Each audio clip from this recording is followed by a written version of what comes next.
Bonjour mesdames et messieurs, bienvenue dans ce flash d'information. Commençons par cette activité du vice-président de la République. Daniel Kablan-Duncan a procédé hier après-midi au lancement du projet Nutrition, un projet conformément au plan national multisectoriel de nutrition 2016-2020 qui vise à lutter contre la malnutrition des populations, en particulier les enfants à l'école. Le projet a été lancé à la place Inch'Allah de Koumassi en présence de notre reporter Abou Sanogo. Restez avec nous, vous pourrez suivre son compte-rendu à 13 h. En 2017, le plan stratégique de la Direction générale du budget et des finances a été exécuté à hauteur de 85%. Un résultat satisfaisant et la Direction générale du budget et des finances s'en félicite, mais elle ne s'en contente pas pour autant car peut mieux faire. Il y a encore des défis à relever et cette année, l'accent sera mis sur la réforme des finances publiques. C'est ce qui ressort du séminaire qui se tient en ce moment à Grand Bassam. Mahama Traoré, Jean-Jacques Kwameyala. Ce n'est pas une régie financière, mais la Direction générale du budget et des finances est au cœur de la gestion des finances publiques. C'est elle qui a pour mission d'élaborer et de suivre l'exécution du budget de l'État. En 2017, malgré les chocs internes et externes connus par l'économie nationale, la société dirigée par Seydou Traoré a exécuté à plus de 85% les mesures de son plan d'action stratégique. En ce qui concerne la gestion budgétaire 2017, la mise en œuvre rigoureuse de la régulation budgétaire et le bon suivi de l'exécution ont permis de contenir les dépenses de l'État dans la limite des prévisions. Concernant le budget de l'État pour l'année 2018, après son adoption, il a été mis en place dès le 8 janvier 2018, ce qui est une grande première pour notre pays.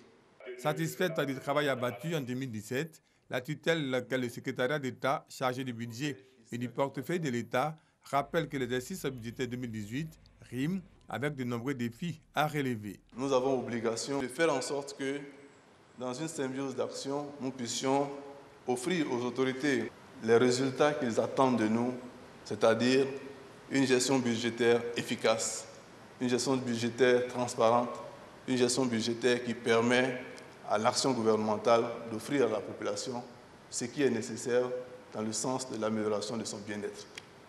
Dématérialisation des opérations de participation des marchés publics, mise en œuvre de la réforme des finances publiques sont entre autres les grands chantiers qui attendent la Direction générale du budget et des finances en 2018. Parlons à présent santé, le cancer pédiatrique, un cancer qui touche un enfant ou adolescent âgé de 0 à 14 ans inclus. Chaque année, près de 250 à 300 000 nouveaux cas sont recensés dans le monde.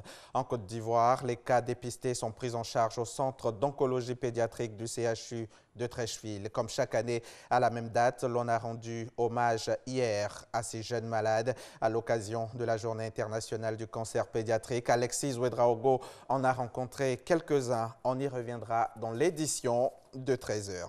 Paris a réagi à la condamnation à des peines de prison de 4 mois pour des dizaines d'étudiants au Tchad qui avaient manifesté samedi dernier pour protester contre les mesures d'austérité.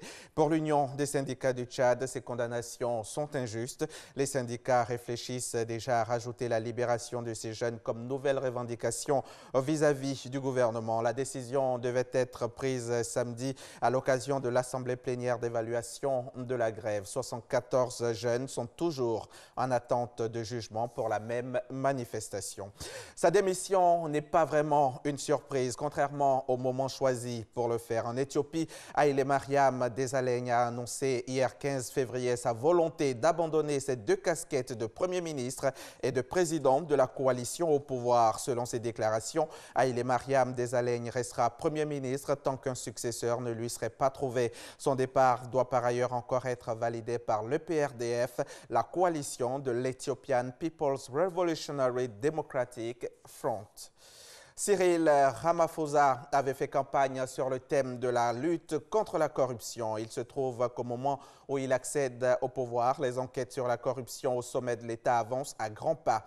On apprend hier jeudi 15 février qu'un mandat d'arrêt a été émis contre l'un des frères Gupta dans le cadre de l'enquête sur un vaste scandale de détournement de fonds et de corruption. Mercredi, la police avait fait une perquisition dans une maison cossue de Johannesburg appartenant à la famille Gupta. C'est la fin de ce flash. Merci de l'avoir suivi. On se retrouve à 13h.